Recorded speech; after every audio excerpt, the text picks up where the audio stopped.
I hate James Woods. I want to go into that before we go into anything else. What's wrong with James Woods? I described it to you a second before and you said save it for the pod, which is his mouth makes me angry and it looks like he's always slurping everything. He looks like a slurper. I feel like it looks like he has a big wad of gum a lot of the time. Yeah. Like not a single piece of Trident. I'm talking either a fat pinch of Big League Chew or 2 Juicy Fruit. You know why he does that, right? Because of his jowls. Well, you put a lot of gum in your mouth and you start salivating and then you can slurp up your saliva. Yeah. It feeds him constantly. Yeah. He's a slurper. I don't want to think Imagine he's a slurper about James Woods like anymore. eating soup and he just slurps it out of his spoon, slurps coffee, slurps Jell-O out of a cup. He's a slurper. Oh, he definitely slurps Jell-O out of the cup. Yeah.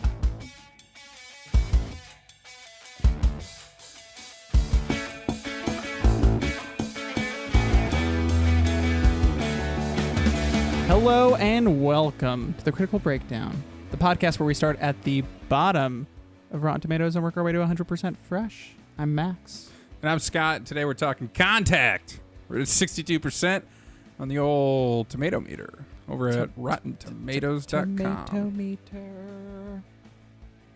Contact's fun. So what? It's cool. Contact's good. I like Contact. Yeah. It's a good film. What a joy. It was fun to watch a good movie. Yeah. Yeah. It's no Rush Hour. Completely different ball games, though. Well, it's like we both got balls, so I'll give you that. They're balls. What have you been watching, man? What? I feel like it's been a while. It has been a while. You return. Jodie was great last week. She's pretty good. No, she was great.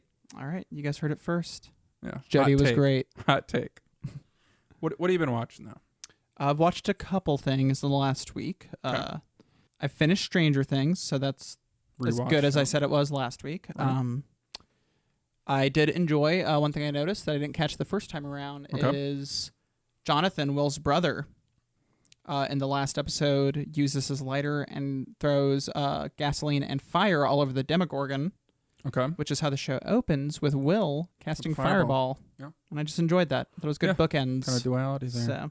And then what D&D thing were they doing at the end? What Dungeons and Dragons? Because they started playing again, right? They were playing a new campaign. They were like, well, what happened to the princess that got lost? What happened to this and that? Like a lot of stuff. So he was like, like you want more. So it was kind of like a teaser towards we'll have But more. wasn't there like a monster at the end? Yeah, it was the Thessal Hydra. Is that what we're getting this time? I wonder. It could be. It looked pretty weird when they showed the little miniature for it. Yeah. Now, some people are wondering with the new trailer, it shows Dragon's Lair, the D&D video game campaign. Oh, yeah. I remember those in the arcade. So they're wondering if that's going to replace D&D as like the bookends. Yeah. So it'll be interesting. Yeah. I'm trying not to watch that trailer a lot because I've watched it maybe 4 times and I'm stopping there. I think I'm on like 2 or 3. On my second time, I said I'm done watching it. Yeah. But then I watched it 2 more times. And there's still like 2 months or 3 months. Well, I had to watch it one time because somebody made a VHS version of it. Oh, that's neat. Yeah. We gotta watch it once. Speaking of Stranger Things, wow. One thing I watched recently in this past week was the first couple episodes of a show called Wayward Pines. Okay. Which is it's an M. Night Shyamalan produced TV show. I'm in. Starring Matt Dillon. I'm out. But that's where the Duffer Brothers kind of cut their teeth. Yeah, that's what you're saying. And it's a little mystery show. It's all right. Is it like horror style? Wayward Pines sounds like it's based on a haunted nursing home. It's based on a series of books, I believe. Okay, so I was right. Maybe it's based on something, so you're right about that. But that's a good success rate. Yeah, I'll take it. The cover on Hulu has like a monster hand and a baby hand holding it. So I don't know what that's about because that's nothing I've watched so far. But that might be season 2 because I think season 2. I mean, it might be an anthological TV show. Okay. But, is it done? Is it still going? I think it got canceled. But in season 1, it's this guy who gets into a car accident. He's a Secret Service agent. This is Matt Dillon. And he ends up in this like small backwards town that he literally can't escape. You either loop back into the town by accident, or you end up at this like electric fence that if you try to cross, it's like 20 feet high and you'll die. So there's mysteries involved. Yeah. Interesting. It was all right. Then I tried watching. You stick with it? I might dip into like one more episode and see if I enjoy it. Okay. It was good, but it wasn't good enough to keep me going. So everybody stay tuned to the Critical Breakdown. We'll find out if Max keeps watching Wayward Pine. Another kind of mystery show I was watching is a BBC Australian show. I don't remember which one it is, but it's called The Kettering Incident. Okay. And it stars Elizabeth Debicki. Is the only person I recognized from it. Sure. You might know her as the Gold Woman. Yeah. From Guardians of the Galaxy Volume 2. Yeah, I do. Anyway, it's all right. It's a very slow-moving mystery. I don't really understand what's going on in it, so I might not stick with it. Did you say it was a BBC show or it's an Australian show? I don't remember, but I feel like it's both. Oh, but it's based on like an Australian. I think it's set in Australia, okay. But it might be made by the BBC. Okay. So I really don't know, but I can't verify that. I mean, it's just what it is. You've been on a little mystery kick. Yeah, but I also our buddy Miles from The More You Nerd. I think they got challenged to watch Vikings. Okay. And I remembered, hey, I was in the middle of Vikings, never finished it, so I watched a couple more episodes. It still is. No. I enjoy it. It's fun. It's a good filler for Game of Thrones. That's one that I've just never. Like I don't know what it would take to get me to watch Vikings. Yeah. I've heard good things about it. I've heard it's like a Game of Thrones junior, kind of like you said, but yeah. I don't need that. I don't think. I don't know. If you like historical shows, it's fun. See, I'm okay with historical shows. I'm not crazy about them, but there's a bunch out there now. Yeah. And I mean, it's one of the better a Downton ones. Abbey thing? I think it's a Downton Abbey thing. I think that definitely helped. Downton, it definitely helped. People went nuts. Because after that, it was like, I mean, people took those masterpiece BBC shows a little bit more serious again. Yep. There's been a couple, like I like a good historical show. Yeah. But, what was the one? We watched Poldark. Poldark, yeah. Which is like totally cut from that cloth. It is, but it's definitely unique. The thing that it has in common with like Downton Abbey is kind of a struggle between the classes. Mm-hmm. And that's cool. Vikings doesn't really have that. It has like a struggle between, I guess, like religious groups, paganism versus Christianity. Is that a History Channel show? It is. And that's a little weird to me too. Like a History Channel drama. All the cable shows, man, they don't know what they're doing. No. And that's why I'm happy I snipped that. Speaking of, you actually gave me a little idea. Whoa. Not an idea, but a topic. You're welcome. MTV announced they're trying to bring back the music in their TV. Okay. And one of the things they're doing is they're gonna bring back TRL. I was gonna say TRL. I think there's a place for it. Only with Carson Daly though. Only because Carson Daly was immortalized in Joe Dirt on TRL. That's fair. But they're bringing a YouTube person in. Oh God. And who is it? It's some girl. Is it Jenna Marbles? It's not Jenna Marbles. That's the only YouTube personality I know, I think. The only one. Casey Niste?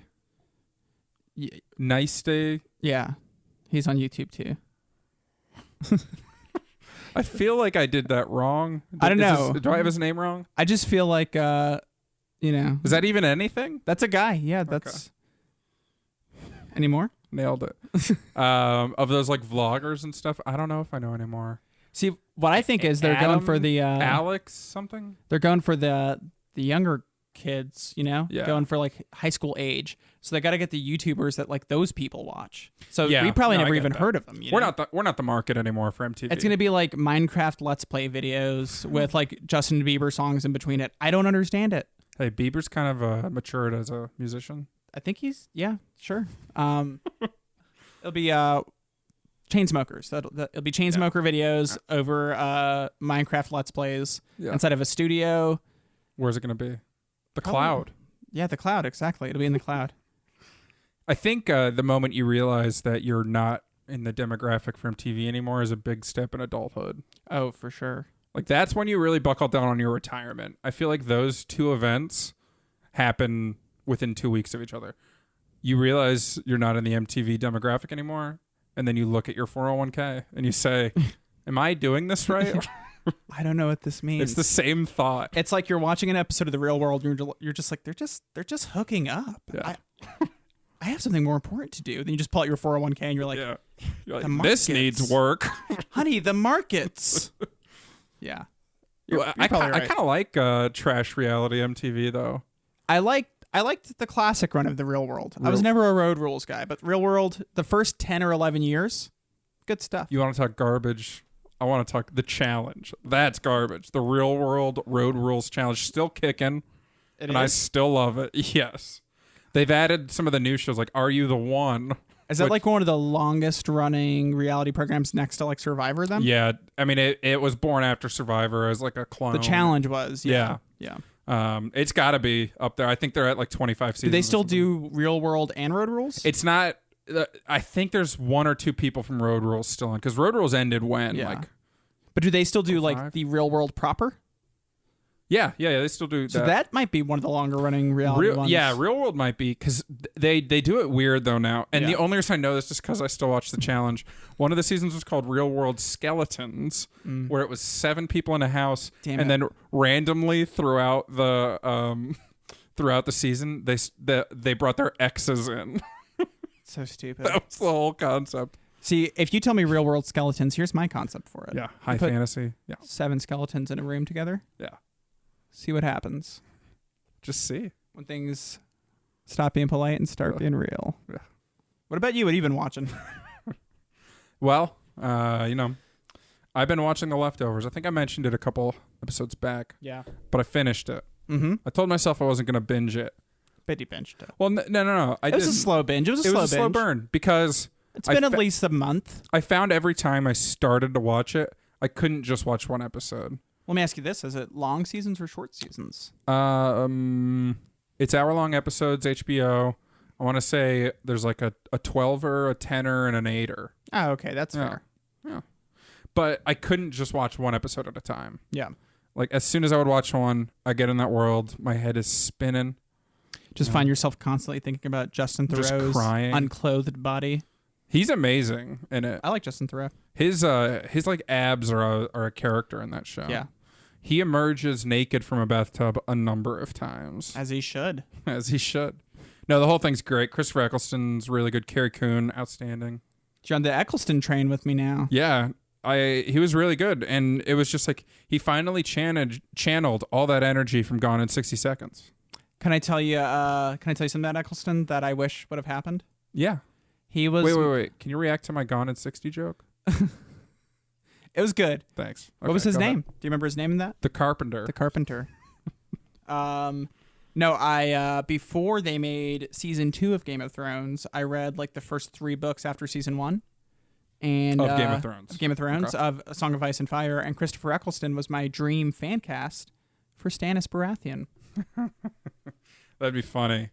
I mean, the Stannis we got in the show is so stern, and Eccleston can be stern when he goes intense. It's pretty intense. Yeah, like he's a good actor. I like him.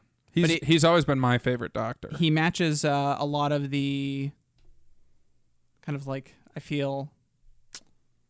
Max is making a hand motion. I'm making a hand motion. I'm trying to think of the right word. Like a raised word. Fist. Like he could do like a intimidation. Yeah. While still being lordly. I feel like. Yeah, maybe. Show Stannis I felt had the sternness down, but I never brought that. I never felt the intimidation part of Stannis. Yeah. I felt like book Stannis was more of a rules follower. Mm-hmm. Like he was down with you if you were down with the rules. Yeah. Because his whole thing was, well, if Robert died, those kids aren't his. I'm the next in line. Yeah. Which is correct. Sorry, Danny, you lost that throne. Different debate. Not for this a different not day. that episode. Yeah. Not that episode. But you would really like The Leftovers because Christopher Eccleston is a key character and he's really good. He plays this preacher. The whole idea behind The Leftovers is 2% of the world's population just disappears. Mm-hmm. And it's the fallout after that. And he plays this preacher who's trying to keep the faith after what might have been a rapture, what nobody knows what happened. And it's really good. I have a hard time recommending the show, though, because especially the first season can be depressing.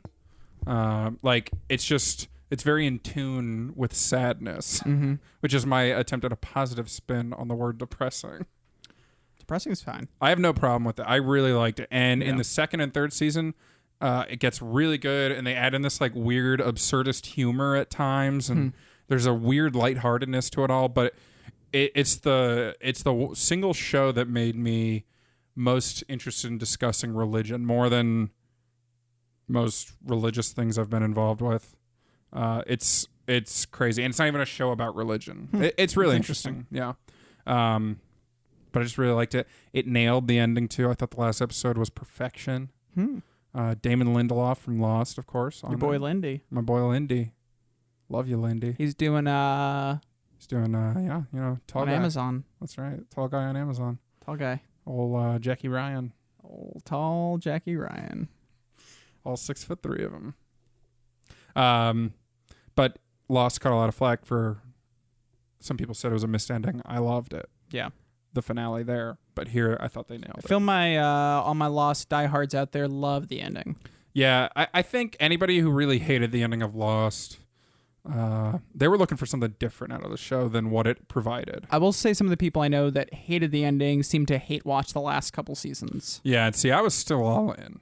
And I give it that fairness where I feel like if you were all in, you probably got something out of it. You know, with Lost, and I could talk about this for hours, but with Lost, it's like the character arcs. Yeah, and sure, all the mysteries of the island and all that stuff didn't really wrap up all that beautifully, but the way they bring the characters back and tie them up really nicely, it was just very satisfying. Yeah. There's some debate with that with the Battlestar ending as well, Battlestar Galactica. Okay. Some people hate the ending. Yeah. And some people liked it a lot. I liked it a lot. It's tough to end a big show, you know? Especially when you depend on mystery. Yeah. It's tough. That actually is an interesting call into our movie because I think Contact caught some flack for its ending. Yeah. And hold up. Correction. Objection. Wait 1 minute. Interruption. Ruh-roh. You best back that shit up, guy. We interrupt this broadcast for a special correctionary news bulletin. Hey, Max and Scott. Loved the episode on Pretty Woman, but wanted to send you guys one quick correction. Max, in the intro period of the episode, you talk about how When Harry Met Sally really contributed to a 90s resurgence in rom-coms. Well, When Harry Met Sally was released on July 21st, 1989, so technically it's an 80s rom-com. A more accurate statement would have been Pretty Woman and When Harry Met Sally really contributed to a resurgence of rom-coms in the late 80s and early 90s. Keep up the good work. What was that? Was that Sarah? That was Sarah. She's been on the pod before. She has. She talked about the Lucky One. And Sex and the City. Yeah. Well, it certainly sounded like she had some beef. Yeah, so we're going to have to serve it up rare. You're going to have to. I wasn't even there. That's true. Well, Sarah's technically right about that release date. Yeah, 1989. Yeah. So, and I did say that it was from the 90s. So I'll take that correction. I'll take it on the chin. Take it on the chin. But I will draw out a little bit here. I believe they call this a counter correction. It's not a correction. It's just a clarification. Returning serve. My original statement was on the fact that both movies led to a resurgence in the 90s of rom-coms. And I stand by that. That's true. Yeah, because no one was really reacting to When Harry Met Sally until after it came out. Exactly. So you have from July to December, and no movie came out that fast that was based off these. Well, I can't make that statement true, but I doubt many movies came out directly based off the success within that short time period that weren't, a couple of years out and stuff like that. So I definitely stand by my statement that it led to a resurgence in the 90s, but it led to a good uptrend of rom-coms. And it's much a good comparison would be both Blade and the X-Men film, the first one from 2000. Okay. Blade was from 98. That led to the whole aughts superhero boom, the original one with Spider-Man and all those other movies. Fantastic Four. But, it's late 90s, early 2000s. If I were to phrase that, I would say Blade and X-Men led to the 2000s superhero movies.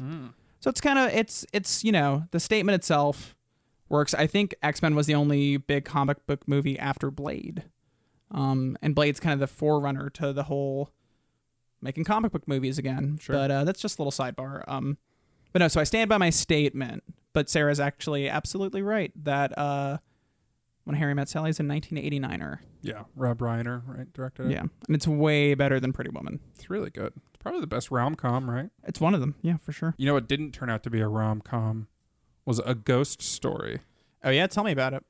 It was, it's the Rooney Mara, Casey Affleck, and David Lowery secret project that they were filming there. Yeah. Should have kept it a secret, huh?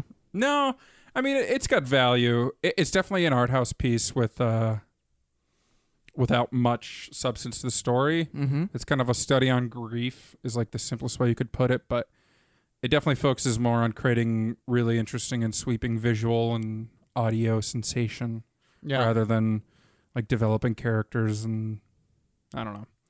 It felt a lot like, for me, and this will probably catch some flack, but The Tree of Life, directed by Terrence Malick, I did not enjoy it. Yeah. Because it's very much a kind of nebulous experience. There's not so much of a narrative train, and there is more in the later part of that movie, but the first like 45 minutes I couldn't even stick with it. Yeah. But that's kind of how a Ghost Story was.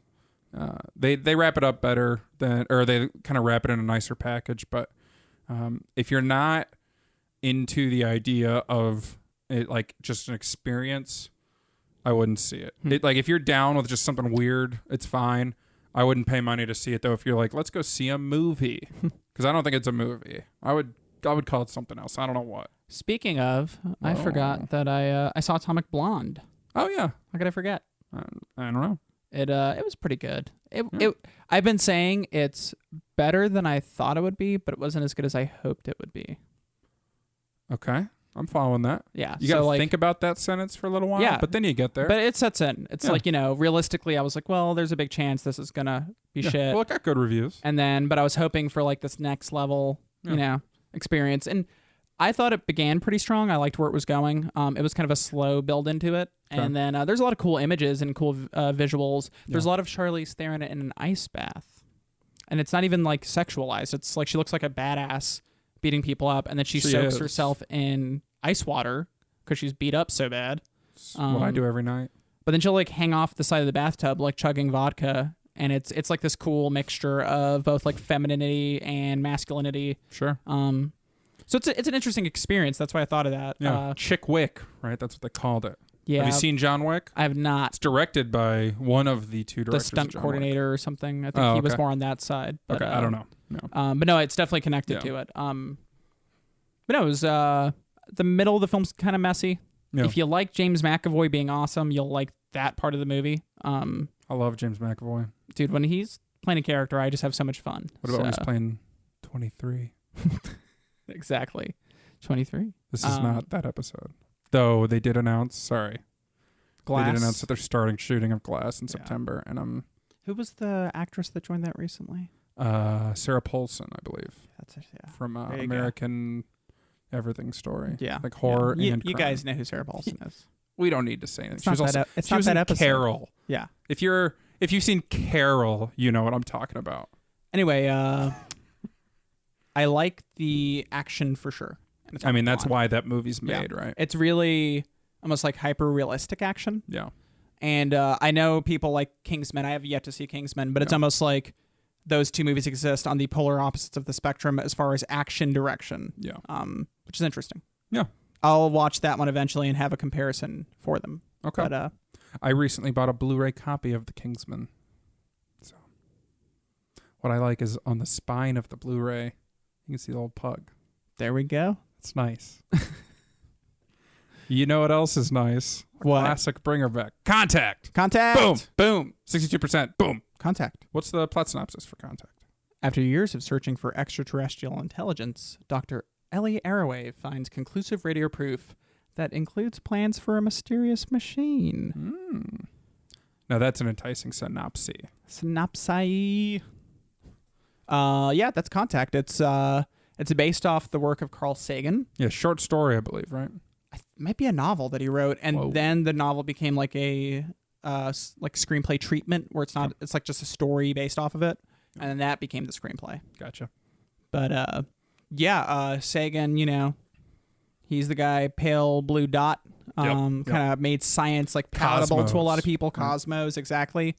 And so he wanted to write a book about what first contact with an alien existence would be. Yeah. And then he pitched it as a movie. And it sat in development hell for a little bit. Not really development hell, but it just got shopped around to like 4 or 5 different studios till... For a while? Yeah, from like early... I would say maybe late 70s, early 80s, all the way through to the 90s. So And then it got made And in Robbie Z picked it up. the 90s. Yeah, Robert Zemeckis. He actually walked away at one point to make something else and then came back. What did he do right before this? Was that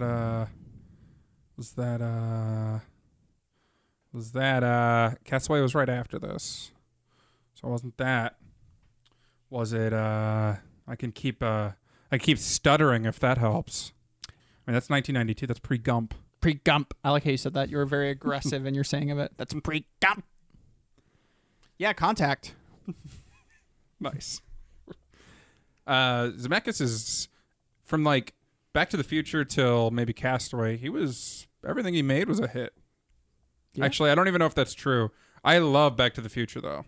So. Well, I mean, you could make an argument for a lot of his from early all the way through.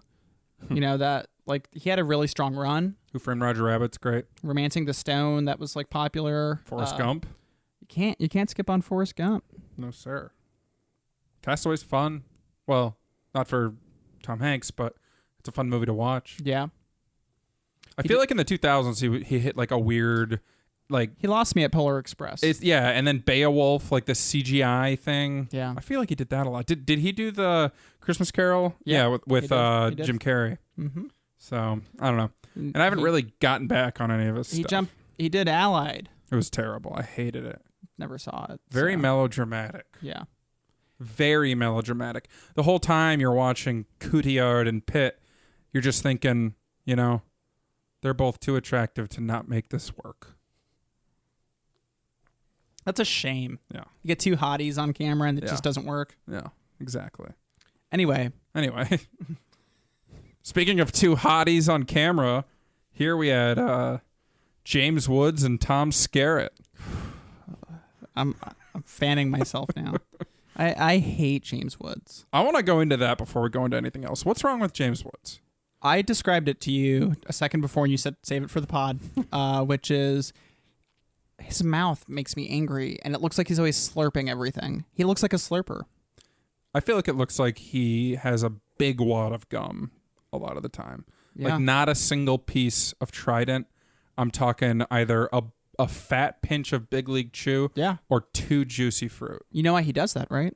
Because of his jowls. Well, you put a lot of gum in your mouth and you start salivating and then you can slurp up your saliva. Yeah. It feeds him constantly. Yeah. He's a slurper. I don't want to think Imagine he's a slurper about James Woods like anymore. eating soup and he just slurps it out of his spoon, slurps coffee, slurps Jell-O out of a cup. He's a slurper. Oh, he definitely slurps Jell-O out of the cup. Yeah, so. He was better here than he was in John Q. I'll give you that. Yeah. He at least fit the role here. I mean. Well, there he kind of did, like hospital administrator. But he was an asshole in this movie, like purposefully. So his character is one of my big problems with this movie. Really? Yeah. We'll get into that. I want to save that. Why did we pick Contact? Well, 20-year anniversary this year. Came out in 1997. Was that your reasoning for vouching for it? It gets a lot of buzz now as kind of an underappreciated gem of the 90s because it's a hard science fiction movie. Yeah, hard sci-fi can be a tough sell for the masses, as we'll soon see with our box office numbers. But I think when Arrival came out, which from a high concept level is very similar, people went back to Contact and they're like, this wasn't that bad. Yeah, they were doing this in the 90s. And speaking of the 90s, I watched this when it came out. I don't think I saw it in theaters, but I think I rented it. Do you think you saw Men in Black in theaters? Probably not. Do you think you saw Face Off in theaters? Definitely not. But I rented all of them. Okay, so you were not in theaters July 11th of 1997. I can say with confidence. Because they were all in theaters at the same time. I'd have to check the full box office to see. Sure. But you can make a strong argument for that. Yeah. But no, I watched this within the year that it came out on rental, at least. Okay. And I liked it then, and I like it. I still like it now. This is my first experience. Well, no, this is actually my second attempt to watch Contact. About a month ago, before we decided to watch it for this, I just put it on. It's on Amazon Prime. So actually, everybody, this is a good spot to pause the episode and go and watch Contact and then come back and join us for the discussion. Yeah. But I started to watch it there and then fell asleep. It's about 20 minutes in. So just a quick addendum. If I went to the movies in 1997, I would have seen Batman and Robin in theaters because we watched every Batman movie in theaters. Gotcha. So go on. What about Titanic?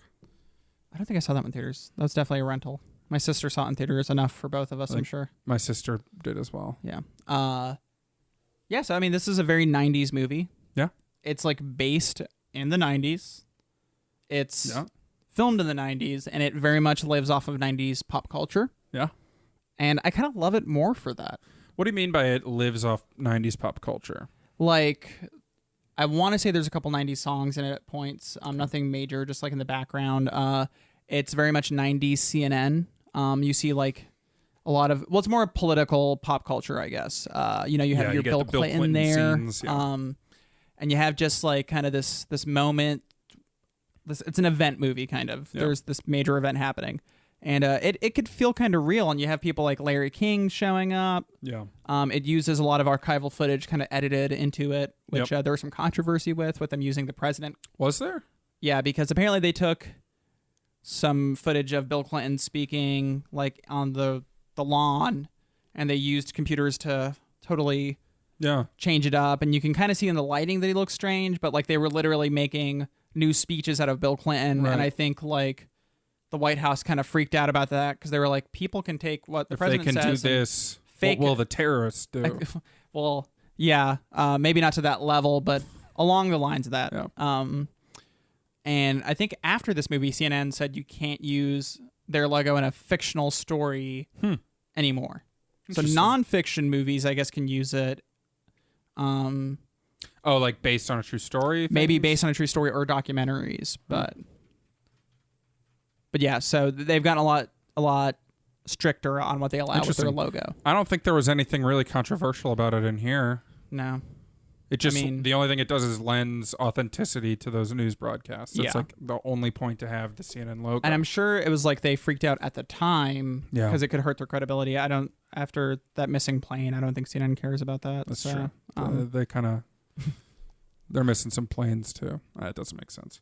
I think the biggest strength of the movie in being released in 1997 is it existed in that like nebulous computer zone where nobody really knew how computers worked. Yeah. And there's multiple scenes here where they're just whizzing language around with reckless abandon that's totally meaningless. Yeah. Yeah. And it works for the movie because for that time, that was fine. And also this far removed, some of it you don't know necessarily if that's how things worked with the really complex like antenna system. Yeah. I can't call them out for that. Yeah. They could be like, yeah, get 400 gigawatts going on speaker B. And I'm like, yeah, sure. Why not? Yeah. But then, you see like inverse the rate array. And they're like already on it. Yeah. It's like stuff like that. And that works. That works great because I've never ran an array. Yeah. So, no, I like this movie, man. Yeah. It's good. Well, if only there were more Maximilian Riveras out there. Yeah. Because at the box office, Contact didn't do so well. Is it because it had a big budget, maybe? Well, it's probably a few things, but that opening weekend, July 11th of 1997, it opened at number 2 behind the second week of Men in Black. Yeah. I mean, it's prime Will Smith. You can't go against Will Smith. No. Yeah, you can't go against Free Willy. But that opening weekend was $20.6 million. Mm-hmm. Its total domestic run was $100.9 million. Mm-hmm. But its budget was $90 million. So that doesn't count marketing and stuff, of course. So it probably did not make much money. Is this international right here? That is worldwide, yeah. Yeah, that's not enough to get that Contact 2. Yeah. What do you call Contact 2? You can't call it Contact 2. That sounds too weird. What do you call it?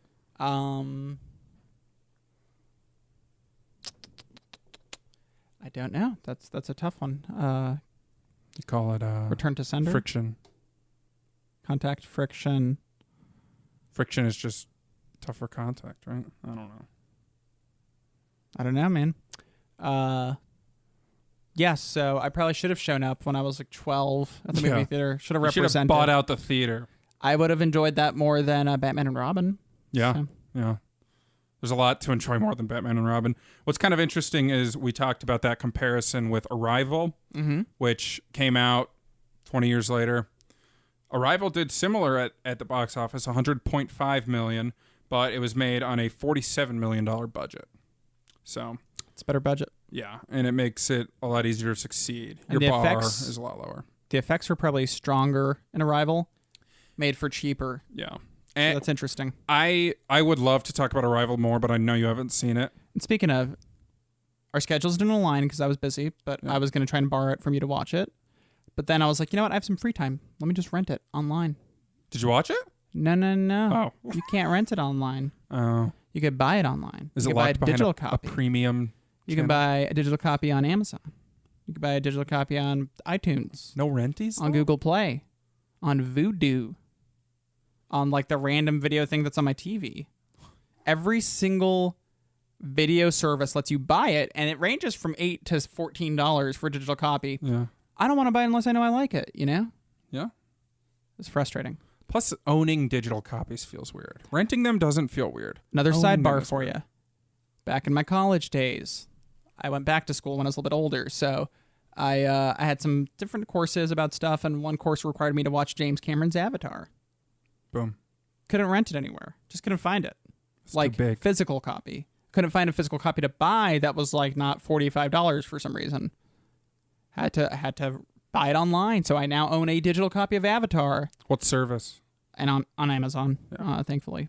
I can watch it whenever I want, which is never. You can watch it at Whole Foods.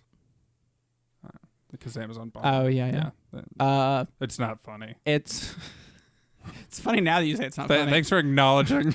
Thanks It for became funnier. wallowing in how not funny the It became joke funnier was. once you pointed out it wasn't funny, which is success still.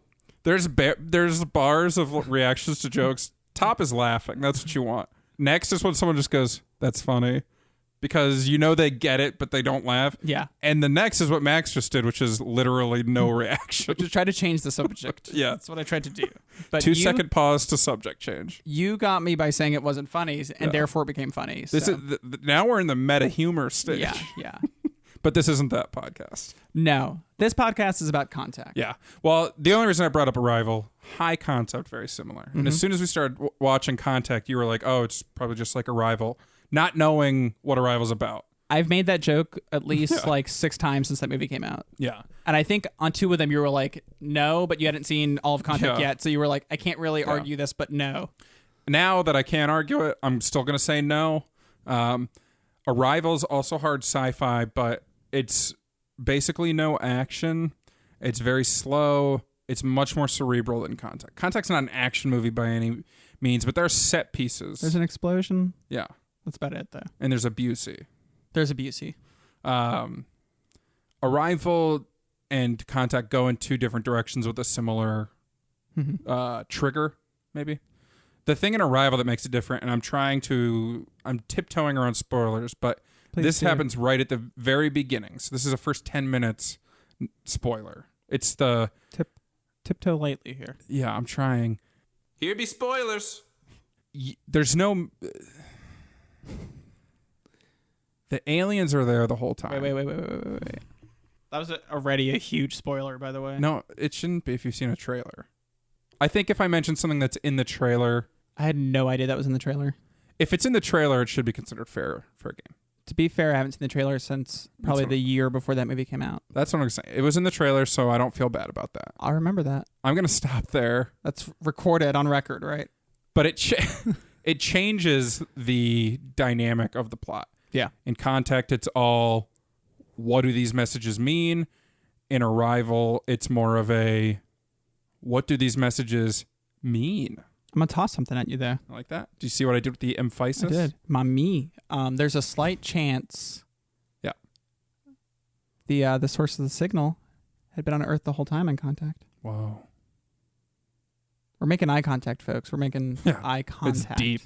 It hurts. So before we get too deep... I don't even get what you just said. I'll get to it later. We'll jump back. Okay, We'll have a bringer back. Okay, wow. Yeah.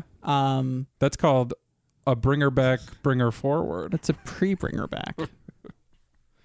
Before we get too deep here, some other films we could have watched but didn't. Oh, yeah. Number 1. Jack Reacher. Oh, yeah. Jack Reacher, man. Now, you have a personal connection with Jack Reacher. I'm not telling that story on the podcast. He's not telling it, but he's laughing. Number 2. The only thing with Jack Reacher is that Tom Cruise is too short to be Jack Reacher. He's too short. I love Tom Cruise. I'm so sorry, Tommy. You nailed it. Number 2. I Heart Huckabees. Yeah, this is like an indie thing, right? It's David O. Russell, and I kind of think David O. Russell's bullshit, just in general. But I love Silver Linings Playbook. I like some of his work, but if with this podcast, man, we had a really hard run with David O. Russell. So Did we? Accidental Love. That was not directed by David O. Russell. It was directed by Alan Smithies. Oh, well, technically, yeah. There you go.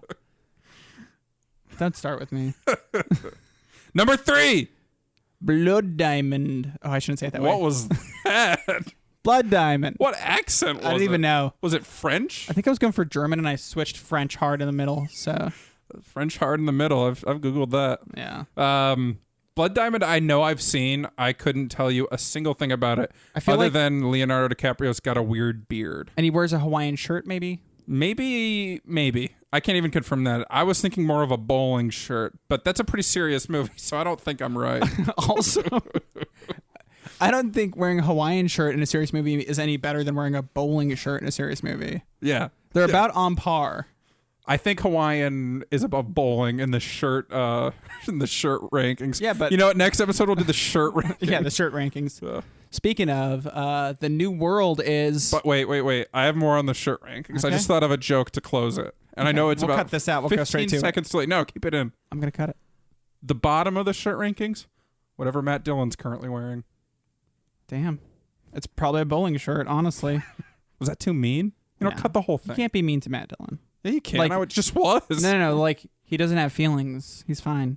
That's mean. Number 4. The New World. Yeah. Have you seen this? No. It has your boy Terrence Colin Malick, Farrell. Right? It's Terrence Malick. Shot only with, like, daylight. Was it? I'm pretty sure. Pretty sure they only use natural lighting for it. Yeah. I've seen it. I saw it in theaters, actually. Was it good? It's all right. It wasn't great. Terrence Malick's it was very good ambiance. It's a tough nut to crack. Yeah. It's a good mood to this movie. Like, it's easy to watch it because the mood's there. Okay. It looks how you imagine it probably would look. Okay. It's an experience to watch. It's probably less heady than, Tree of Life. So Malick kind of falls in that David Lynch subset where it's just like, I don't quite get it, I don't think. Yeah. Maybe I will someday. Speaking of getting it. That's impressive. Number 5. It. Now, technically, this is a made-for-TV miniseries that some consider like a full movie. Is it really? It's kind of both. It exists in this weird space because everyone kind of watches it as a single text. It exists in this weird space. And I didn't know that. I thought it was just a movie. Yeah, it's a little bit longer. I know it was released as like a made-for-TV thing. If we'd done about 2 months extra of specials, we'd probably have done this because the new It comes out soon. Yeah. The new It actually looks pretty interesting to me. I don't know anything about this or the book. And I hate horror movies, but this one, it's like, that looks decent enough at least. I'm pretty interested in seeing what they do with it. What they do with it. It doesn't seem cheap. So, a lot of horror movies feel like the scares are going to just be cheap scares, but this seems like it's earning them. I think a lot of that also comes from your source material being Stephen King. Sure. Master of horror. Yeah. Master of He horror. knows how to write in a cheap scare, but he primarily wants to build you in that story scare. Yeah. So yeah, for sure. You know what's next? Number 6. Valkyrie. Was that even number 6 or was it number 7? It might actually be number 5. What? I don't even know. No, it's number 6. I think Tom Cruise has an eye patch in Valkyrie. Yeah. My thoughts end there. Does he have one in Jack Reacher? Maybe at some point.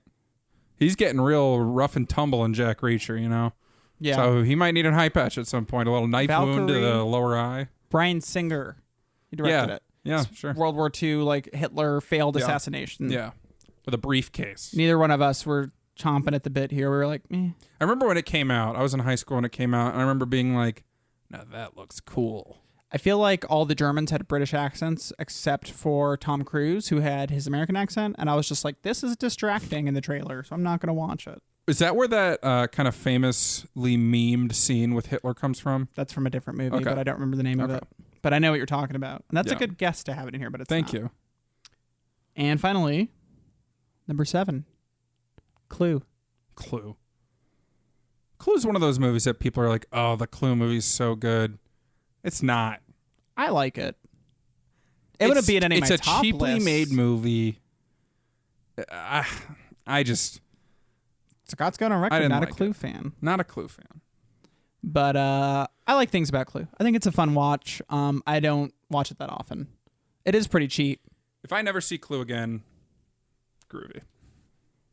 There are multiple endings, though, right? Yeah. I would That's love kinda to cool. put that quote on like a DVD case.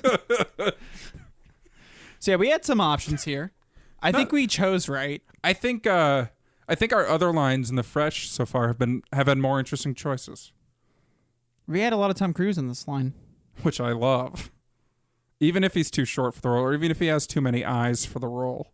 Yeah, if I had to, honestly, I don't know what I would pick to watch from this list besides Contact. Yeah, if Contact was actually like a sneaky 63. I might have gone with New World, honestly, just to make you sit through some Terrence again. I would have gone Jack Reacher. That's a fair one. Yeah. It's got Colby Smulders in it. Ooh. Smothers? What? It's not Smothers. Smolder. As soon as I said Smothers, I knew it wasn't right. There's next week's correction. Save it, Sarah. I already did it. So yeah, as we said, this is directed by Robert Zemeckis. Yeah, man.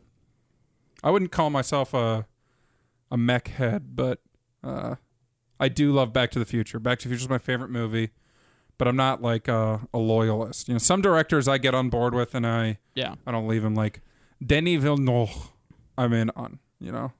Well, I mean, with old Zemeckis here, you like we said, for a short amount of time, hits. You got a good hits. amount of time, You got hits. you got hits. Yeah.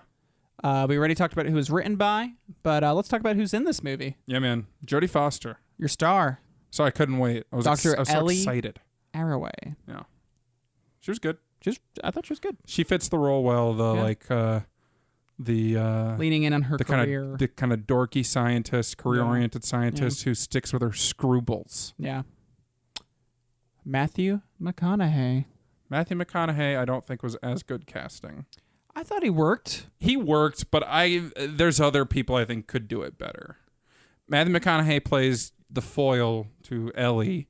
He's a preacher, sort of. He is a preacher. Yeah, he's like a theologian. Yeah, but he's also like this kind of surfer dude. Yeah, he's a sexy theologian. Yeah. And it plays in because she's an atheist. Yeah. And they hook up early on in their careers, and then they rekindle, re-meet. Yeah.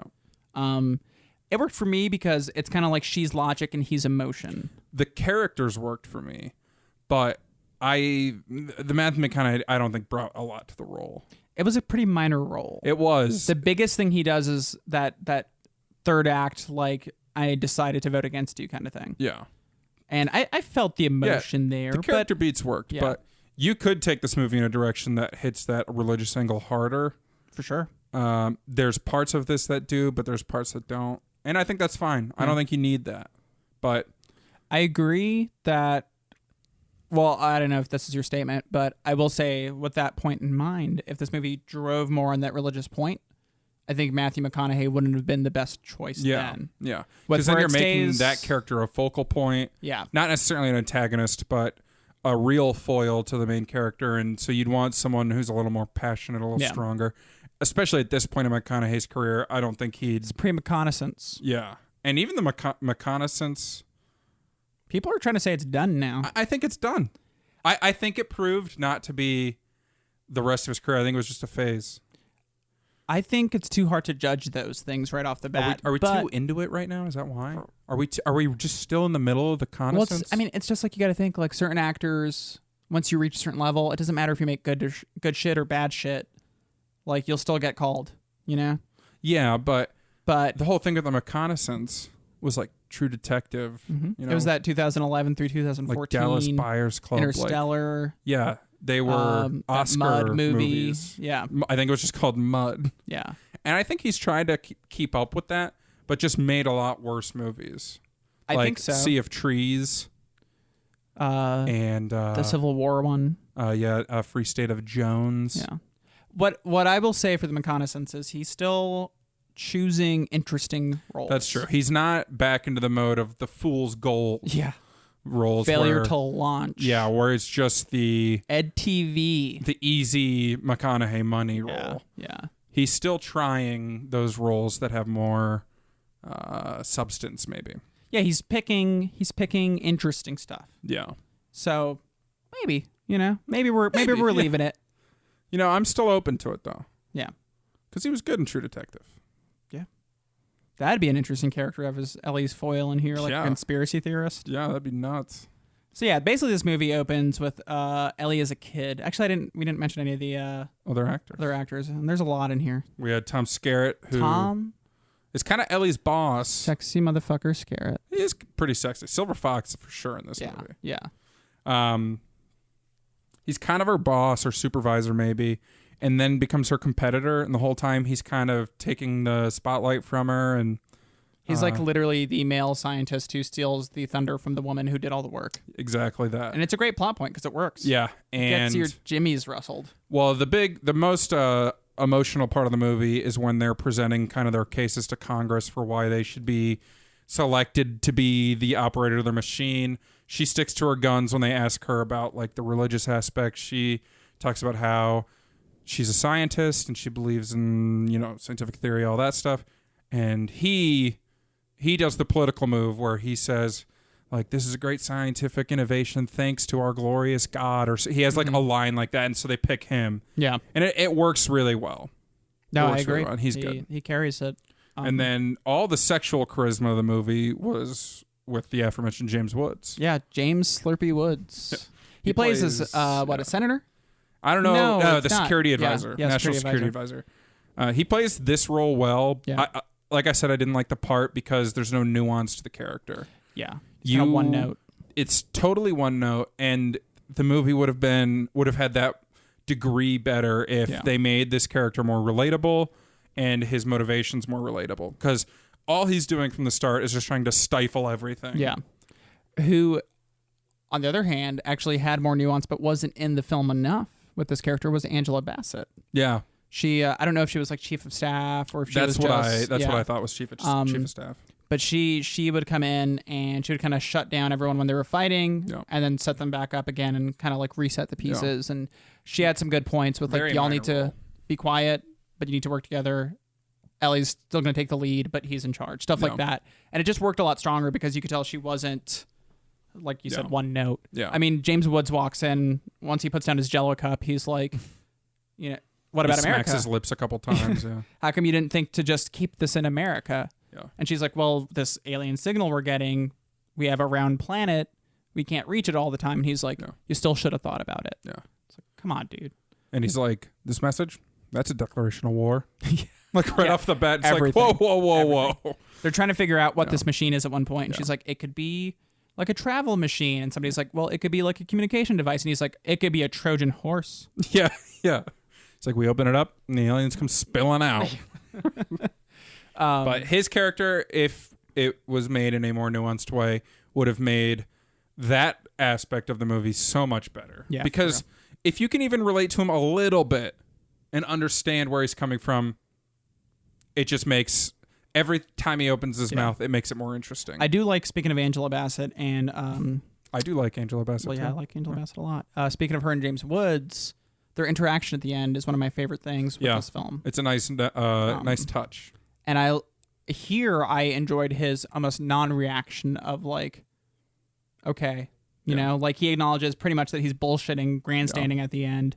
Yeah. But we'll give her some. We'll give her some money. But we'll fund her grant. Speaking of funding her grant, John Hurt's in this movie. Boom.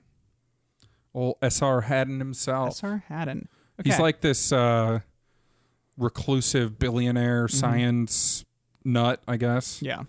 He's weird. He's like Steve Jobs meets Bill Gates meets Warren Buffett meets Carl Sagan meets Stephen Hawking. He's a super genius. Yeah. He's dying slowly of cancer. So at first he lives in an airplane that stays high gravity, low gravity, high altitude. Yeah. Then he moves to the Mir space station. Which you had asked me to look up if there's any scientific backing behind going to low gravity to slow the the decay of your body while you have cancer, and I did not look that up. I apologize. I will say it's a small enough line where if we weren't doing a podcast, we probably wouldn't have thought twice about it. I didn't even think twice about it anyways. It's the well, I felt like you said, "Is that true?" Oh yeah. Okay, I did think twice about it, maybe 3 times. But it's one of those hard science fiction like lines you just throw in a movie where that might be true, that might not be. You're not really going to think too much about it. I kind of enjoy that in films like this sometimes. Well, yeah, I did. If we weren't discussing with the computer stuff too, it's like the same thing. Yeah. What's interesting is that didn't matter at all. There was no reason for him to be in space. The space part, no, but like him having cancer and dying maybe as a motivation, sure. But now that I'm thinking about it, nothing that happens with him at the end like really matters. Well, there's the point they make, and this is kind of what I was saying, where the signal could have been from an Earth origin the whole time. Oh, that's right. Now James Woods' character is debating whether or not SR Haddon faked this whole thing as his last big gesture, like a big hoax to get America to work with the whole world, to kind of get his name in the history books, all sorts of stuff. But it's one of those things where that can make sense why he's in space. Yeah. It leaves you kind of wondering. Yeah, I forgot about that plot point because it's almost a throwaway at the end at her, like after all the big stuff happens. But you're right. That could be a factor. Yeah. So that's about all I can think with that. I do like his performance in this. It's pretty small, but it's just kind of goofy and funny. It's very goofy. It's eccentric. Yeah. I like that. He kind of looked like Master of Disguise. Turtle it looked like Turtle. Yeah, you're right. Which is a shame that I have to think about that. Just some small roles here. Rob Lowe, yeah. Rob Lowe plays like a correspondent, I believe, from one of the Christian organizations. Yeah, it's a weird role. He's almost like, he's not a lobbyist. He's not like a... He's like a spokesperson. He kind of works with the cabinet to talk about Christianity. Yeah. He does one of the worst Southern accents I've ever heard. It's horrific. So he's in it for a little bit. He doesn't really do much. I think Rob Lowe just started a new TV show. Have you heard of this? Yeah, where he saw Bigfoot. Yeah. But then he also said, like, of course I'm faking it, but I'm not. Isn't his brother in it too or something? It says 2 sons. Okay. Good for you, Rob. And speaking of sons, we had Jake Busey in this. Nice. The son of Gary Busey. Son of Gary. Yeah, he plays a psychopath. Yeah, he does a really good job. Yeah. Method actor. At one point, he does this like weird face in a little security camera, and you went, "What is that?" And I just kind of laughed because like that's the proper reaction. Because they weren't acknowledging it. He was just in the background on like security cameras. The camera was like panning. Yeah. And he was just staring right in it. It's like and then like 5 seconds later, they reacted to it. So, And then we had your boy, William Fichtner. Yeah, he plays old Clark, Kent. He's like a very endearing character in this film. Yeah, he's a blind scientist who runs like this, where were they at the start? San Juan? Yeah, they were at Arecibo in Puerto Rico, the giant satellite from GoldenEye. And there you go. Then they moved to like New Mexico, to the large array in New Mexico. Yeah. His character ends up being pretty inconsequential as well. Yeah, overall, he's just, the biggest thing he does towards the end is he hears, because he's blind, he has super hearing. Yeah. He hears Ellie say like, "I'm good, start the machine." Yeah. That's about it. I like how throwaway just said, he's blind, he has super hearing. Well, I mean, just, he also, as blind people do. He did hear the noise that told him it was a 3D image inside the sound. Yeah. So I was just giving you a hard time. It's fine. I was just razzing super hearing, man. I just want to give him credit. Credit where credit's due, man. But let the record show he's not like Daredevil or something. Prove it. Holy shit. All right, so the plot. Here's one thing about this movie. It's 2.5 hours long. Yeah. It's a long one. I wrote some beats down if you want me to run through my beats. Well, I want to say before we get in that, and we'll pick your beats in a second. But despite it being 2.5 hours long, it moves really well. It's well paced. Particularly from like Act 2 on. Yeah. Act 1 is slow. It's building you into the world. And it's building you into the world, but until they get to like New Mexico, until they hear for the first time, until they make contact. Yeah, so the signal. It's really slow. It builds pretty slow there, but the moment that signal hits and she like freaks out, it's like a roller coaster for like 30, 40 minutes. Things are just happening. Yeah. It's kind of cool. Yeah, no, it is. And right before we watched, I said we might have to split this into 2 viewings. Yeah. It's 2.5 hours. I think we were getting a little bit later to start than normal anyways. But I had no problems being engaged and watching it the whole time. So acts 2 and 3 are perfectly paced. Act 1's fine too. Just a little bit of little slide. Yeah, just that's when you're sipping on your soda. You know, they're and with Act 1, what's going on is they're bouncing between childhood and adulthood, showing young Ellie and her father, and then showing her now and how she's a struggling lady scientist.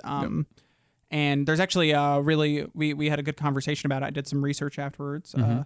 There's a really amazing shot in the first act where her father has heart issues. He passes out, and young Ellie, played by Jenna Malone. Funny. She runs. It's pretty funny. She runs from her dying father to the bathroom upstairs. Yep. And this amazing shot that we both, me, you, and Jodie, were like, wow, that's a shot right there.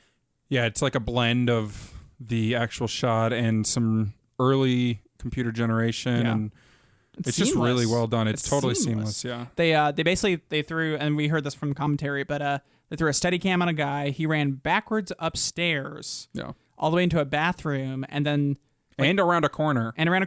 And at the same time, that cuts into a shot that's within a mirror. Mm-hmm. So that's computer generated to get it into the mirror. And she opens the mirror. Opens it, grabs medicine, runs off, and the mirror slowly closes. That reflects a picture of her and her father in the bathroom at the same time. And the picture was superimposed CGI afterwards. And it's all composited together. Yeah, it's excellent. It's really great, especially for 1987. Mm-hmm. There's a couple shots in this movie that are like that. Yeah, we said, the aforementioned signal sequence where she hears a signal. They managed to make her running into an office building super compelling. Yeah.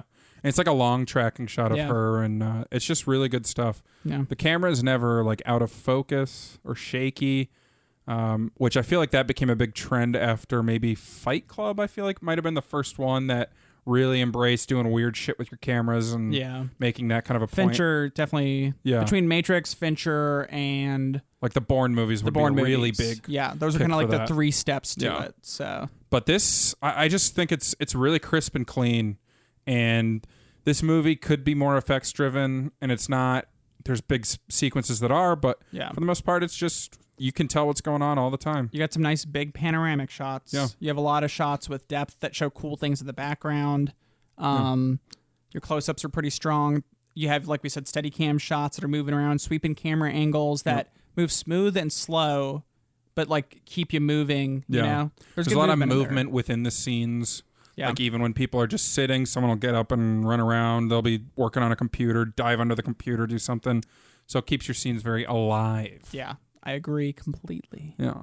So those beats were cooking, though. Let's go through those plot beats. Yeah, so like I said, we open with it being hard out there for a lady scientist. You know what I'm saying?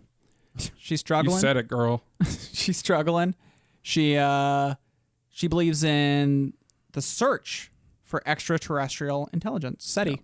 Which is what the program she works on. I didn't put that together. Yeah. So she works in Arecibo in San Juan, Puerto Rico. It's not in San Juan, but it's near San Juan. I've been there. It's cool. That'd be a cool place to go. Yeah. You can't bring your cell phone. You have to turn it off, leave it in your car. Interesting. Probably because signals are too satellite. Strong. Yeah. Too strong. They don't want you getting that 5G data. Yeah, they don't want you getting that free data. Can you skateboard in that satellite? You can fight Sean Bean in there because James Bond did that. Been done before. Yeah. No, so she works there. She finds out her program's getting shut down because her mentor / antagonist, what was his name? David Drumlin. Drumlin's like, you're too smart for this bullshit. We're cutting you out. I got it aside. The movie Drumline's really good. There we go. Continue. And in Puerto Rico, she meets a guy who's trying to interview Drumlin, which is Matt McConaughey. They hook up. They do it, and then she just drops him. She's like, later, bro. Yeah. She's like, I got work to do. Because she finds out they're getting cut, and then she just has this realization that she needs to pursue this more. Yeah. So they find some extra funding through Haddon. Yeah, so the next sequence is them like pitching all these places, and the last hurrah for them is this big pitch meeting. Yeah. She's wearing the beige suit jacket or blazer and the turtleneck. So which is like a Carl Sagan. Yeah, we joked about wearing that, and it didn't even click that that's the Carl Sagan outfit. Yeah. So It's just kind of funny. Yeah, no, it's a good callback. Yeah. But then everybody's laughing her off, and so they're not getting their funding. They're like, we only have a couple months left. And then a CCTV looks at her. Little camera in the corner just points at her. More like SRTV. And it's old Daddy Haddon watching from above. Oh, Hattie. Yeah. So he's like, yeah, we'll fund you. Yeah. So then she goes to New Mexico. It's like, keep looking. And they have like 20 satellite dishes or something pointing towards the sky. Yeah. She's with a couple bros. Most of the people we've seen her with, she's still with. Yeah. And they go out. She goes out and listens, and they're going to get shut down again. They're like right on the edge again. Because this time they're mad like that she's been watching staticky TVs and listening to washing machines. With all that money. Yeah. But they're at a point now where it's like, well, we already tried everything. Once we run out of money here, I'll be a geologist or something. I don't know. But then, as luck would have it. Mm-hmm. She's just sitting on her on the hood 60s of her car. Impala car, just chilling. She's got the headphones on, like upside down. Yeah. It's really cool. The thing that goes over your head was under her chin. I'm thinking about bringing that back. In fact, I'm going to do the rest of the episode like that. All right, let's watch. It's beautiful. They weren't designed for this, but poetry. It's very freeing to my hair, so I get it. They should have sent a poet. So she hears the it's like wah, a cool wah, wah, like boing boing boing noise. It is a boing. Yeah, you're right. It's just pulsing. Yeah. And she's like, wait a second, that doesn't sound normal. Yeah. And they've played some sounds that she's heard already, so it's like, that doesn't sound normal. It sounds mechanical. Yeah. Sounds mechanical. So then she like drives sounds through New maxi Mexico mechanical to get to her lab. She gets to her lab.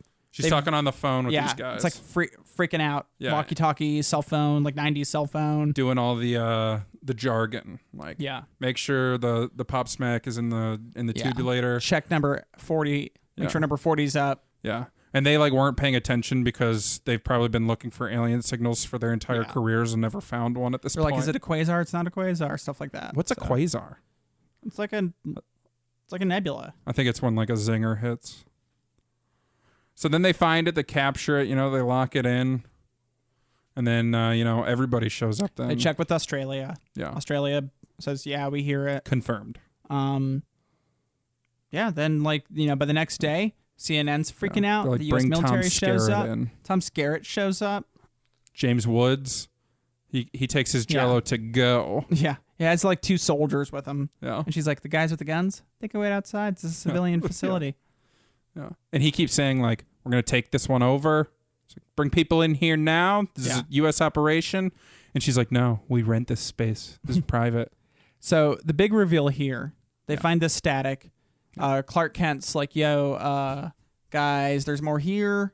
I'm blind. I can tell this kind of stuff. I have super hearing. Yeah, super hearing. Daredevil. No. They zoom out of the static somehow. Yeah. He's like, yeah, see that? There's a second layer. So they're like, oh, let's pull out the second layer. Yeah. They pull it out. They start like zooming out of this giant zoomed they just in keep image. zooming out. They're like, can you zoom out more? Zoom out. And they keep showing it. It's like going from 0 to 5 to 5. Yeah. Then they zoom out a lot, and it's going to be like 5,000. So I don't know why they're doing it that way. But it's Hitler. Yeah. Making a speech too, right? Yeah, it's the Olympic speech. There was no still image. No. It was moving picture. Motion pictures.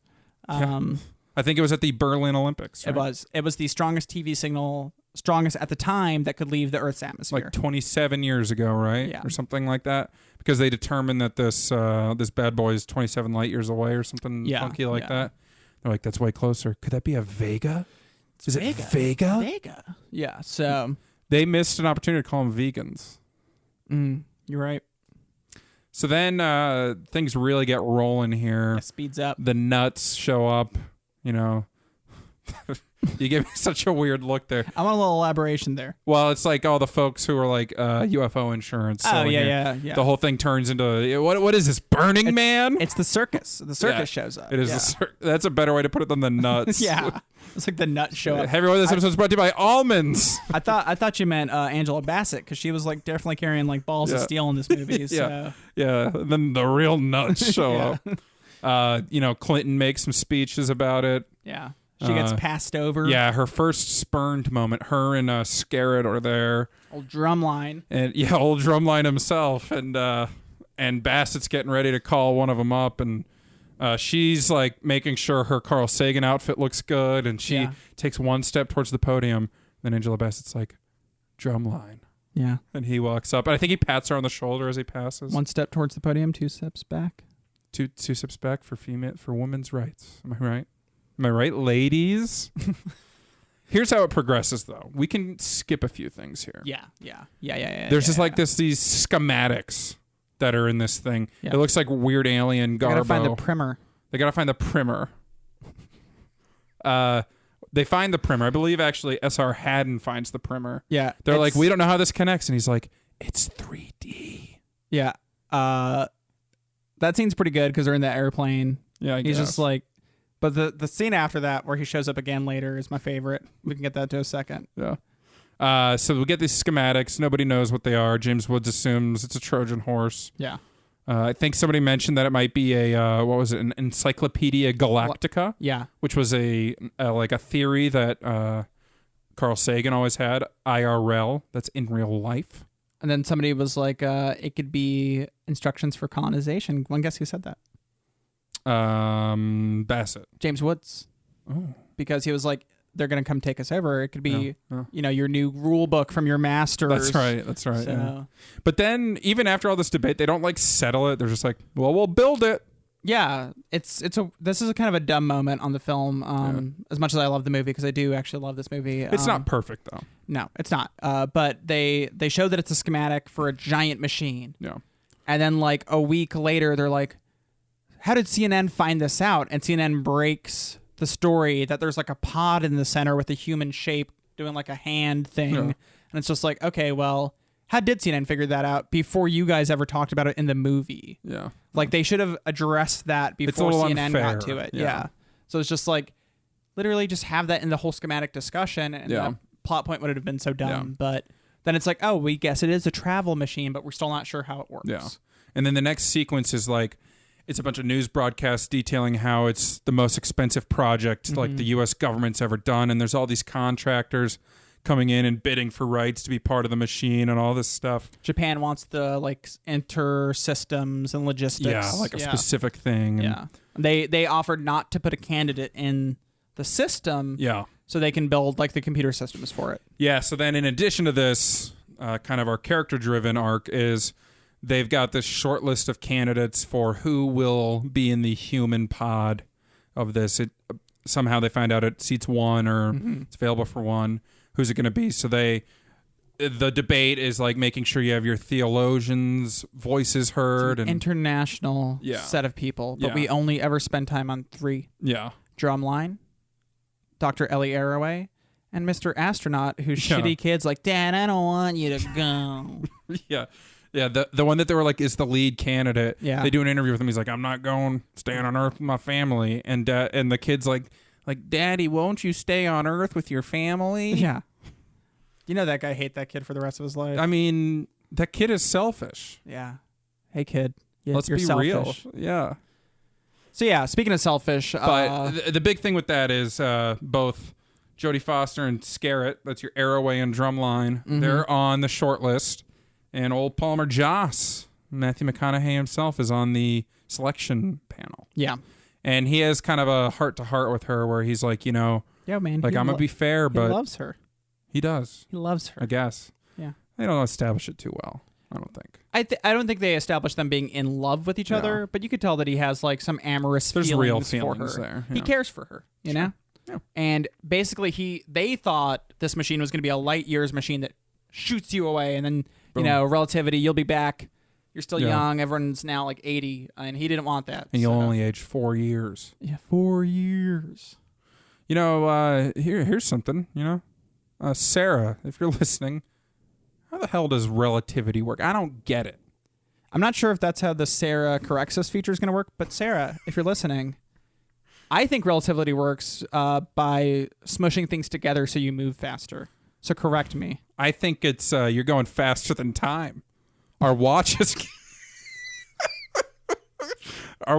can't keep up, so you're aging slower. All right. So for every all right.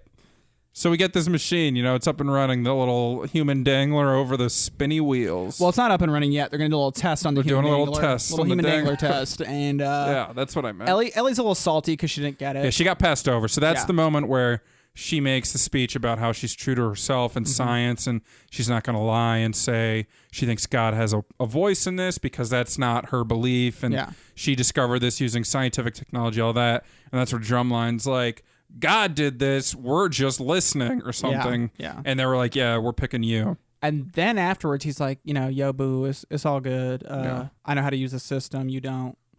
Yeah. And that was like his whole speech. Well, he was just like when they were like right before the test, they were talking. He's like, look, girl. He's like, this is still your discovery. You gotta learn how to use the system better because I tricked him to thinking I believe in God so I can go. This Tom Skerritt voice is amazing. Didn't he say to her too, like, this is still your discovery? Yeah. I'm just the one doing this. Yeah, he's like, you discovered it. I'm the guy going. It still works. Yeah. But all's well that ends well. Because... That's like when Christopher Columbus said to the guy who had the the little eye scope thing. The guy was like, hey, there's land there. Columbus was like, you discovered it. I'm doing it. I don't know if you know that that's actually like correct. I don't. Sidebar. We're getting real sidebar. I want to hear it then. I was going to say save it, but no, let's hear I'll make it quick. Yeah. Columbus, when they set out, said, I will give something like 500 gold to the first man who spots land. Okay. And then some guy, not Columbus, was like, I see land. Like, there it is. Yeah. And then literally Columbus was like, I saw it this morning. I get the gold. Just added to the laundry list of reasons why Columbus was a dirtbag. But we'll save that for our Columbus Day episode. Yeah. If we did the New World, I guess we could have talked about that more. Missed opportunity. It's not about Columbus. Yeah, so the human dangler. Human dangler dangles. Test. They're dangling. Drumline's dangling over. And he's really showing it up. They're like, there's no system errors in this. And he's like, guys, there's a system error because he's like live on CNN. So they're like 5%, 10%, all this. He's like, we're getting vibrations. Yeah. And they're like, no, we're not. So everybody else is back in like mission control. Yeah. It's just like key personnel at the dangler. It's basically like your classic NASA launch setup. It's exactly that. The machine, it's at Cape Canaveral. Yeah, the machine is like two towers with a bunch of rings that spin like an atom in between it, and the human dangler goes above it and then like drops the human in it through these spinny rings. And they think it'll just rocket somebody off. They don't really know. They have no idea. They never find out at this point. Yeah. They find out later, but they don't find out at this point because Gary Busey runs up. Jake Busey. Oh yeah, Jake Busey runs up. He's leering. He's leering around. He looks gross. And they had established him already as a like religious nut. He's a zealot. He was like on a megaphone when they had first discovered it, talking about how this was like God testing us or something. He has like silver bleach blonde Targaryen hair. Yeah. He has his weird donkey teeth. His eyes are just nuts. He has devil eyes, and he wears like white yoga clothes. The whole like Jesus-y clothes. Namaste, am I right? And he's just preaching the whole time. It's weird, man. He has like this weird Southern voice. Yeah. And he like hates the scientists. They have several scenes with them. It's like a strange bit character. But now he's dressed up as an engineer. Yeah. And then he's just like leering, and he's holding a very obvious bomb in his hand, like the trigger. Yeah. And Ellie notices it first, and she's like, pan the camera back. Yeah. And they do, and he's just standing there like licking his lips or something. He probably has a Jell-O cup from James Woods. Yeah. And then she's like pointing it out, and everyone's like, get that guy. And Tom Skerritt figures it out, and he's like, hey, like, what are you doing? And he might have said something. Yeah, he's like, stop him. Yeah, and all these people go and tackle him. Busey's just like giggling. And they're trying to get the trigger out of his hand, and then Busey triggers it. Yeah. And it blows up the dangler. Busey bomb. The Busey bomb blows up the dangler. The dangler falls into the spinnies. Spinnies fall apart. There's like debris hitting everything, man. Everywhere. Smoke hits the screen. It was like $400 billion is what it cost. Yeah. You okay? Yeah, you killed me with something you said a minute ago. So now what? Our test would have failed. You can't do anything. $400 billion. It's gone. Where do you get 400 more billion? There's a finite billion out there. Here's what you do. You come home from work one day, right? You're depressed because work sucks and everything. Bad day. Drumline died. Project crashed. You walk into your living room and you see like a satellite uplink. Yeah. Like 5 giant screens and a big satellite, and you turn it on because it says to. At that point, what do you got to lose? Yeah. And then S.R. Haddon's like floating in the Mir space station and is like, yo, what up, girl? And he's just like, Sounds a lot like your Tom Skerritt. he's like, it sucks what happened, right? And she's like, yeah. And he's like, you should still like, go, oh, though. I did it. Yeah. Well, he's like, sucks that they lost that machine. Or did they? And then he like zooms in Google Maps into Japan. Like Was the it whole, Japan? Yeah, it was Hokkaido Island off of Japan or Yeah. something. And he's like, they built a second one. Yeah. They're like, why pay once for something when you can pay twice the amount? We were talking about that because I was like, well, the sentence didn't make a lot of sense, but I felt the intention was saying like they built it into the budget to build a backup. And that's probably what it was, but They his did sentence not was say just it. weird. Yeah, it was just said dumb. But then he does this weird thing where he like floats into the camera and he's like, pack your bags, you're going. And like one person's tragedy is your opportunity. Yeah, and he's just like, his face is floating in this like weird fisheye lens. It's amazing. It's nuts. I just want to comment here before we move on. This whole sweet sequence is the worst part of the movie for me. This whole fake out with the second dangler balls.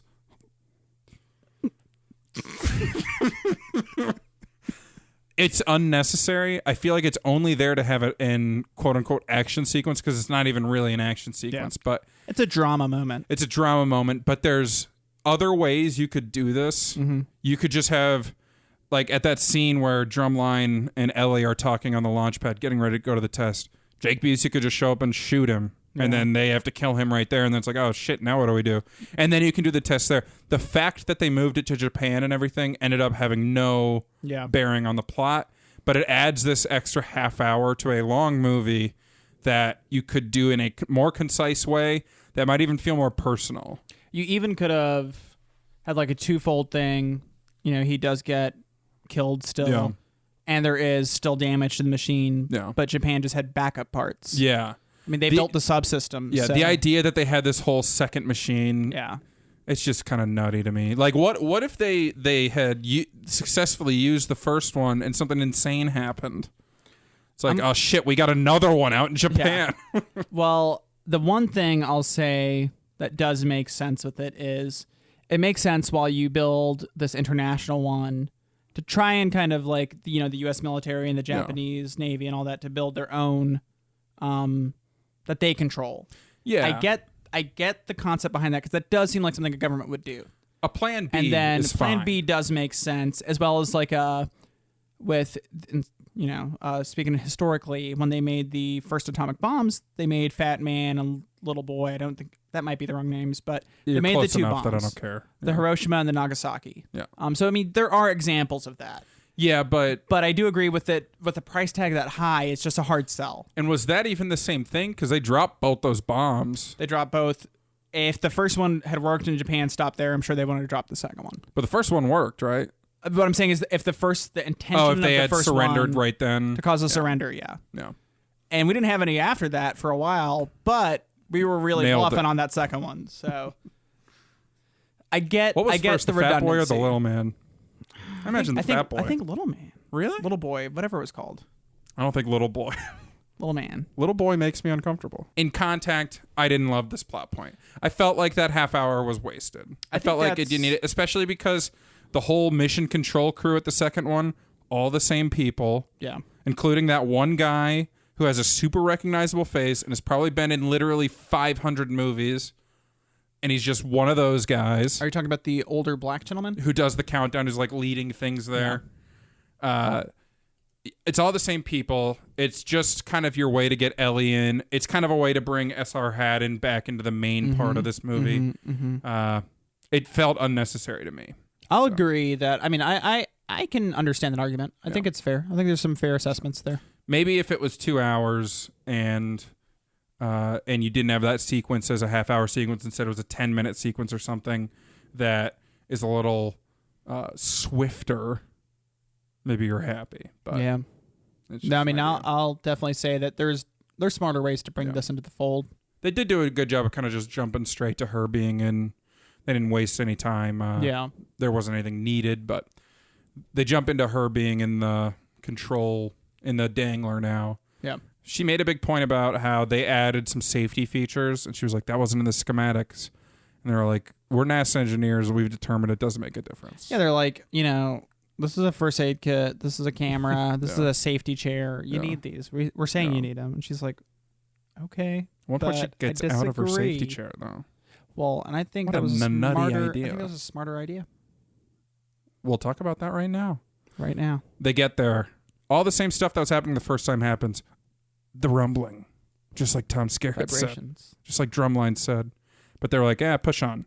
And then when they get past the point where Jake Busey blew it up, the ground starts turning invisible on her.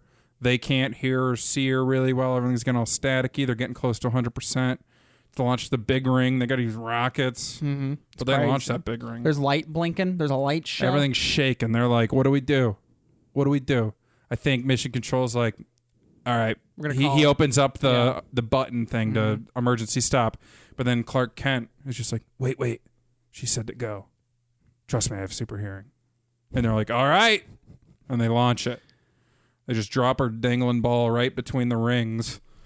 So instead of, shooting off in the sky like they maybe thought would happen, she just like starts falling, and it's almost like a wormhole opens up around her. Yep. She just zooms through it. Zoom. Mazda. She like shoots off. She ends up in outer space. Yep. Beautiful view of something. The Milky Way, maybe. Yeah. Then she shoots off again, and she's in front of like a super galaxy. Was the Milky Way when she said you should have sent a poet? Maybe, yeah. Yeah, I think that's where she's like, it's so the classic beautiful. line. She's like, so beautiful. Poetry. Should have sent a poet. Should have sent a poet. And you can tell she's like, she's delivering these lines pretty What's well. funny, though, like we kind of make a mockery of that line because out of context, it's kind of a dumb... It's the kind of thing that looks really good on the script, but when you say it, it's like, Yeah. But it was fine here. Like, I didn't feel... I wasn't taken out of the movie laughing. No. She delivers it really well. It feels the right thing to say. It's like a in natural the moment. reaction. Yeah. So it's like me when I'm at like a Chinese buffet. You're like, they should have sent a poet. But yeah, so... She keeps zooming. She's stopping and starting. She ends up in front of like another celestial event. Yeah. Then she ends up in front of a really highly developed planet with like a bunch of machinery and roads and buildings and stuff on it that we can barely really figure out. And she zooms off again to some other like nebula. Yeah. And then she all of a sudden just passes out. But she like turns to like fetus position. The chair broke off. It was shaking so hard. Yeah. That's when she unbuckled herself, like you said. Well, first there's this compass that Palmer Joss had lost or had gotten out of a Cracker Jack box that she had with her. And you see it floating in the 0G. And when she unbuckles, it's to get that. Yeah. And then the chair shakes out and busts to the ceiling. I for sure agree she was getting it, but I also think her noticing that it was just suspended, floating, and she was shaking violently made her stop and think like, I'm going to get that, and I'm going to get out of this chair because this isn't good. Because then she stops and she recognizes that like it worked, kind of. I'll play the Palmer's advocate here. Perhaps God had showed her the compass. Yeah, it's like a burning bush. Yeah. So she ends up on this beach. Yeah, I think Jodie commented that it looked like a Lisa Frank artwork. It kind of did. Which I didn't know what that was. I actually made a really like snarky joke to her, but then when she explained it, it was like those late 90s, early 2000s binders that like elementary school girls had. I'm not saying this is exactly what you said, but it was along the lines of... I know exactly what I said. Whatever, I didn't go to art school. No, I said, I bet that joke would kill with an art history crowd. That's it, yeah. And honestly, it probably would. It probably would. But no, this actually relates to young Ellie. She kept trying to reach Pensacola, Florida on her shortwave radio. I think she was just trying to pick up signals and on her reached shortwave. Pensacola, yeah. Yeah, and in your first flashback where she's working with her dad on it, the furthest she got was Pensacola. And they make a big point about that. They're like, Pensacola, where's that? And he's like, I'll give you a hint. Oranges. Yeah. And then afterwards, she's like, do you think I could reach like around the world? And he was like, small steps, Ellie. Small steps. That's so she was a kid. Yeah. Now back at Lisa Frank Beach, everything looks a little off. I don't know if you noticed, but like the waves were going backwards. Yep. I thought that was kind of interesting. There's like a nebula in the sky, and she starts poking it, and it's like wong wong. Yeah, wong. it's just playing as like musical notes and shimmering. And then her dad shows up. Yeah, he just appears. And it's a pretty recognizable actor. I think is David Morse. Morse. Yeah. He's in The Green Mile. I think that's the big thing I know him from. Yeah. He's been in a ton of other stuff too, though. But so he just starts talking to her, and she's like, "Papa?" She doesn't say that, but she's like, "Dad," and he's like, "Yeah, sort of, kinda." Yeah, he's like, "I'm an alien." He didn't say that. Whatever he said, but I'm an alien, Ellie. he was basically. They said, like, the only way we can communicate with you is to project your hopes and dreams. Yeah. And so that's why like, it was a beach. You downloaded my memory. Yeah. Yeah. It was a beach in Pensacola, and it was her father. Mm-hmm. The strongest memory she has, or something. I don't know, some bullshit like that. So the alien just explains to her, though, like, this is the way it's always been done. This is the way we've always communicated for billions of years. She's like, you built this system? He's like, no, it's older than us. He's like, we just use it. Yeah. Which is cool. I like that. I thought that was good part. I liked that this alien wasn't, like, all-knowing. Yeah. It was just like it was like, we're kind of going through the motions just like everyone. It's kind of, I think it really works, especially with we just kind of found it, we're using it. Yeah. I think Mass Effect does that. I can't help. But then in Europe, after the fall of the Roman Empire, I mean, some people were like, there's these crazy roads. We can still use them with our castles and stuff. So it's kind of like realistic. In that Similar sense. Conversations probably were held. Yeah. Dad? Small steps. Another thing that the alien explained was, the one thing I liked was the alien said, like, you're such an interesting people. I don't know why, but I really liked that. The idea of this race, so much more advanced than we are, literally projecting to us via images of our own memory, says you're so interesting to us. That was just really cool. Yeah, and I like that it's kind of like, we're taking this first step, we're reaching out to you. That's exactly what it was. It wasn't like, here's what you need to do this again. It was just like, that's it for now. Yeah, like, we'll talk again. Yeah, he's like, you have to go back now, but we're just reaching out. Yeah. It's like letting you know that you're not alone. You guys should probably not kill each other because you're pretty neat. Like, we'll talk again. It's like, just wait till you catch up. Yeah. It's like when you're in like middle school and, you know, you want to cool like move high school on. senior. Yeah. And they're like, speech. They're like, hey kid, one day you'll be cool. And you're like, yeah. And like, then they drive off on their like Corvette or something. Yeah. It's like that. It's exactly like that. So then all of a sudden Ellie wakes up and she's smashing into the bottom of her little dangler ball in the middle of the ocean. She's like, my danglers. Yeah. And then she has like a bloody face and they're like, Ellie, what? It went wrong. There's a malfunction. Like, are you okay? Are you okay? And she's like, what day is it? Yeah. How long was I gone? They were like, gone?